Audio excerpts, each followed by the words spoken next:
where these people have no proper training whatsoever. They've got no horticultural experience. They don't know anything about mowing heights. They don't know anything about fertilising, pruning, or appropriate pest controls. They don't know any of these things. And of course, they then offer poor advice. Where are we starting? In no particular order, for no particular reason, but I'm going to start off with things like Jim's mowing services. Right. All right. Okay. And other franchises, not just Jim's. poor I mean, Jim. there are other mowing franchises.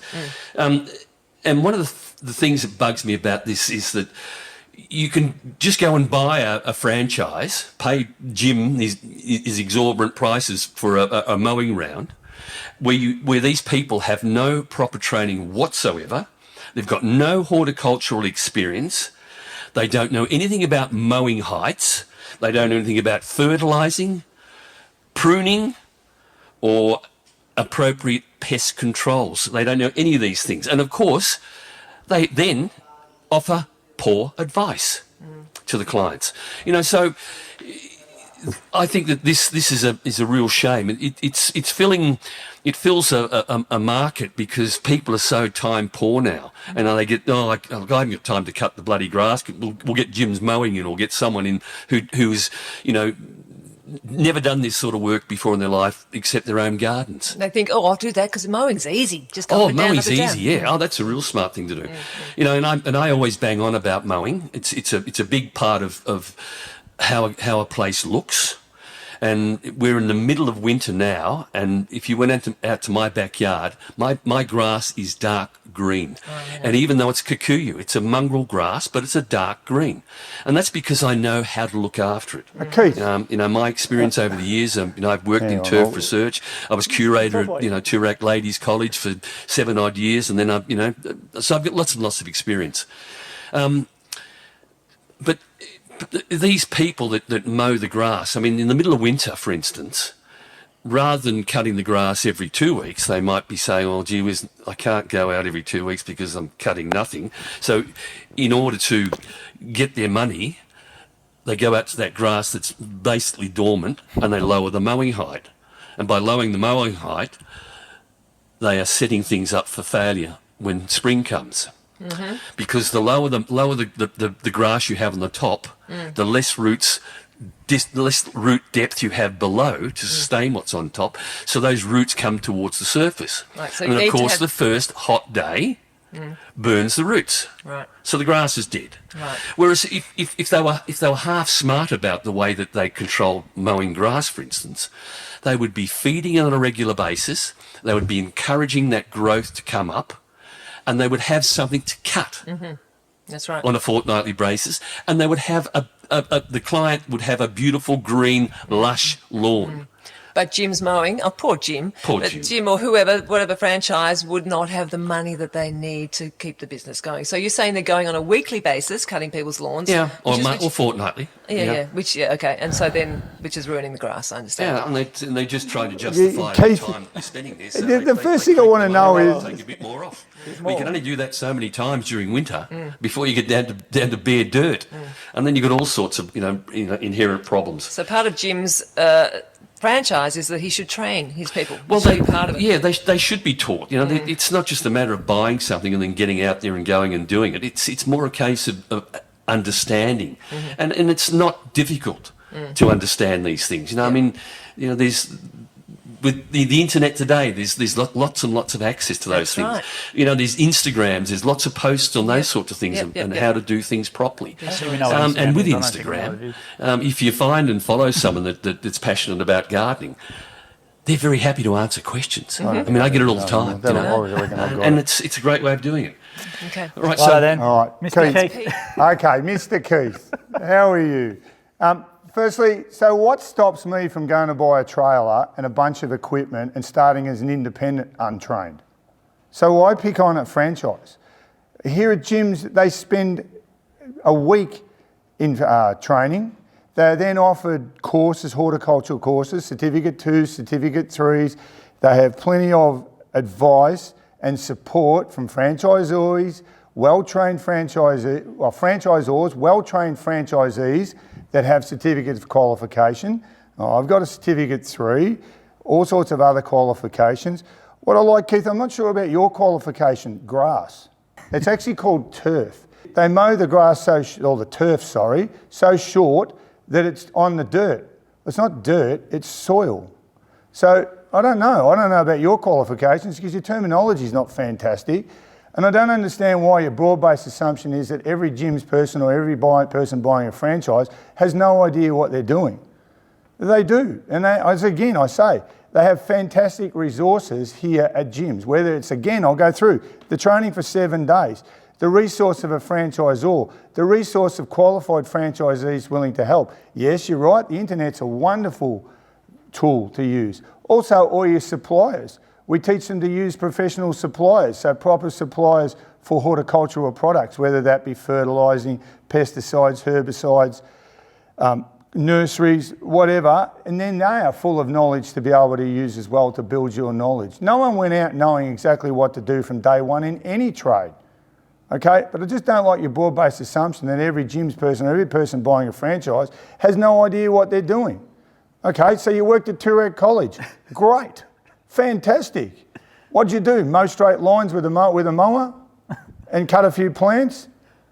No, we've got to wrap. So the point of this was as well, because we see it all the time. You're a franchisor now, so you'll hear about misconceptions about being a franchisee, about, they take 40% or 50% of your fee. And it's not exorbitant for what you pay for a mowing franchise in regards to return on investment. Franchisees will do that. We've got 2,100 or 2,200 nearly because of that reason. But the thing as well is this whole thing of just thinking it's a corporate guy coming in with no idea. We've had greenskeepers from really good golf courses come in from 10 to 12 from years. Allerton Farm. Yeah, we had one come from Allerton Farm, the Packers private farm with their golf course came through recently. Correct. I've interviewed multiple people who've done that. I've got a lot of greenskeepers who've come through here, award-winning gardens, but they come to Jim's Mowing because it's a great business and brand and they can do it. It's not just mowing lawns. No. There's gardening, there's landscaping, there's gutters, there's everything else. If you're just mowing lawns and doing the old whip and mow, you're not going to really have a good business, do you? So you do a lot more than that. And the thing as well is the snideness, or not to say the arrogance in the voice about, that people who buy Jim's Mowing franchise are beneath, are not gardeners. Yes. That assumption is absolutely incorrect. And the reason why not gardeners, I call it horticulturalists. Horticulturists, there you go. But we're not doing this to have a go, because I've actually looked at his Instagram. He's got some nice tips and stuff like that. He's a passionate gardener, and that's the thing. But the misconception about people about what you guys do is quite often frustrating. And for someone to go on for 4 minutes and say all these wrong things, we're in a lecture theatre with 120 seats. Yep. Where we have one of the best training courses in the country for home services in general and for Jim's Mowing. It's been going for nearly 30 years now with the training. And we've got so many franchisees who are experts at what they do with all the horticulture certificates. They do more than just mowing, it's gardening and stuff. They've got fantastic advice. Check out our YouTube channel and our podcast as well. But the misconception that it's just a bloke who's a backyard Barry coming in just to, do a really bad job is just not true. That's just pretentious people thinking they're better, looking down on certain people. And in gardening, it surprises me. You should be encouraging. You know what annoys me? That a bloke can come from an office where he's overstressed, doesn't see his kids or whatever, and has a passion for gardening, can turn that passion into a profit, can see his wife and be a better dad and be a better husband to his family. We hear that all the time, and that's thousands of Australians who have done that over the years. But that's not only anyone that's passionate about they don't need to necessarily have experience. They are then brave human beings to follow their passion. Yes. Whether they start with not a lot of experience professionally, let's say, but they're very passionate and they're passionate to learn. So you can't assume that everyone going out is just not wanting to learn or hasn't learned, upskilled himself so much. Yes, I started with not a lot of skills. I employed someone that had 30 years in skills, and then I upskilled within a few months and got my certificates, was a wealth of knowledge, asked people questions, got advice, found out everything I needed to know to upskill myself to something that I was really passionate about when I started. Yeah, and so someone telling me that I was an idiot and didn't know what I was doing, It's arrogance and it's elitism, and try to make gardening into an elite profession where it's only for an exclusive few with all this wisdom of knowledge and that's it, and you should only should be us. We know everything and no one else knows it. That attitude is completely wrong. So we're not having a go at Keith. No, we're not. I'm actually glad he said it because I offer Keith to come out and work with me for a day. and have a look and go out. We'll go out with a brand new person. Come to training, Keith. I'll shout your lunch here. Jim will shout your lunch and we'll show you around and show you the efforts we put in. Because what we don't want is we don't want people doing the wrong thing and giving bad service. It tarnishes our brand. We want people to succeed, and making people succeed is skilling them up. Not everyone wants to go out and garden and prune fruit trees or roses or hedges or whatever. There are people who just want to go and mow lawns and make the turf grow properly. Okay, so that's it.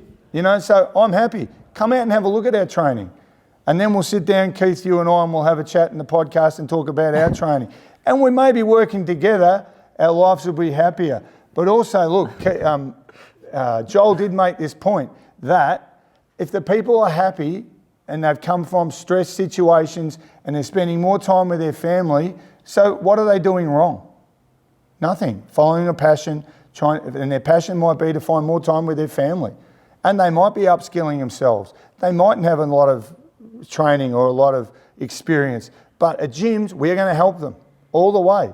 Yeah, and I think, I had a look at his Instagram and stuff. He obviously got a world of knowledge. He has a great podcast and stuff. And there's probably franchisees who listen to him and follow him on Instagram.